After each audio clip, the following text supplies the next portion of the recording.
السلام عليكم ورحمه الله وبركاته. كل حبايبي ازيكم عاملين ايه؟ يا رب تكونوا بخير. النهارده يا حبايبي بقى هنعمل مع بعض بسكويت البيس كريم ده. كوبايه سكر ضربناه في الخلاط. ماشي. دي النشا، وفي هنا كوبايه زيت، وده كاكاو خام، ودي زبده، وده الدقيق.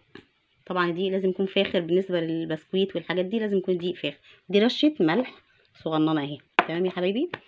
دلوقتي المقادير كلها هتبقى زي بعض. لو اخدنا كوبايه دقيق هتبقى معاها كوبايه نشا. ماشي يا حبيباتي. معاها كوبايه سكر، وطبعا كوبايه الزيت اهي، والزبده اهي، وبيكنج باودر.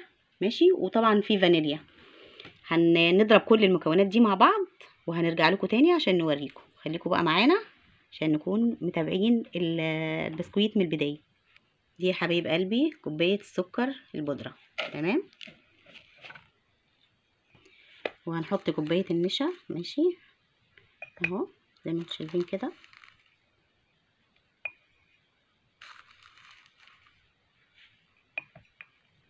ودي يا حبايب قلبي كوبايه النشا.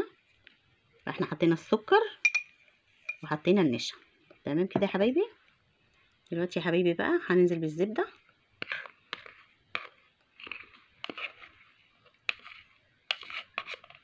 والفانيليا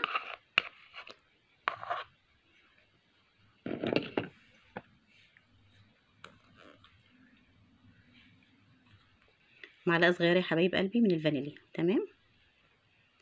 اهي يا حبيباتي. دلوقتي يا حبايبي هنخلط بقى العجين وهنرجع لكم تاني عشان نوريكم احنا وصلنا لحد فين. كده يا حبايبي العجين وصل للقوام اللي احنا عايزينه. بعد كده هننزل بكوبايه الزيت وكيس البيكنج باودر، وبعد كده هنحط الدقيق شويه شويه، مش مره واحده، لا شويه شويه لحد لما نوصل للقوام اللي احنا عايزينه. تمام يا حبيباتي. دلوقتي يا حبايبي احنا خلصنا العجين وقسمناه نصين. ده نص اهو، ده هنخليه ابيض، والنص التاني اهو في الطبق ده اللي هنحط عليه معلقتين كاكاو. ماشي يا حبيباتي. شايفين؟ ادي معلقه وادي التانية،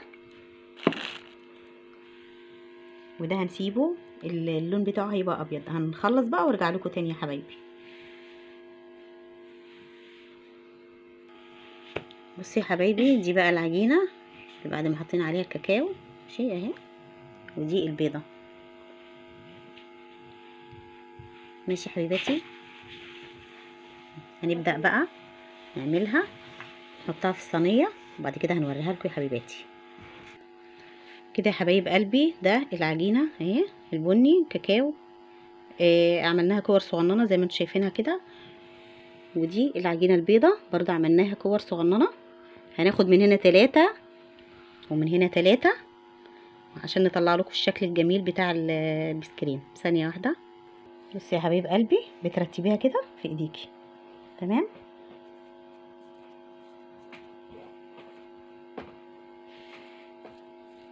شايفين؟ تفضلي تعمليها ايه يعني حركات دائريه كده اهي. بس المنظر بص عملت ازاي. الله بصي الشكل بتاعها.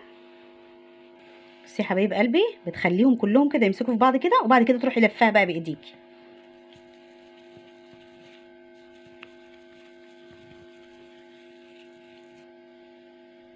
ايه رايكم؟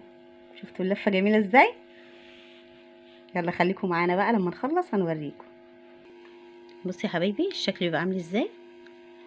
تحطي من ده على ده وتكوري كده، تخليهم يمسكوا في بعض، مش يتخانقوا يعني، يمسكوا في بعض بس ما يتخانقوش.